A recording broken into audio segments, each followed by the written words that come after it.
Hello বন্ধুরা, আবার চলে এসেছি আমার এই নতুন চ্যানেলে। তোমাদের সবাইকে ওয়েলকাম জানাচ্ছি। এই দেখো আজকে কি রান্না করেছি। এটা ঝিঙের খোলা বাটা। এটা ওই সর্ষের তেল দিয়ে কালো কালো জিরে ফোড়ন দিয়ে, শুকনো লঙ্কা ফোড়ন দিয়ে, আর এগুলো ঝিঙের খোলাগুলো ভাপিয়ে নিয়ে তারপরে বেটে নেওয়া হয়, শিলে বেটে নিয়ে তারপরে কড়াই ফোড়ন দিয়ে নেড়ে নিলেই হয়ে যাবে।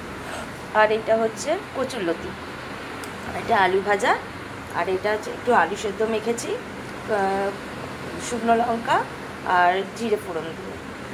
আর এটা মুগ ডাল করেছি। আমার শাশুড়ি মা খাচ্ছেন আর আমার দিদা খাচ্ছেন, খেতে শুরু করেছেন। এবার আমিও খাবো, খাওয়া শুরু করব।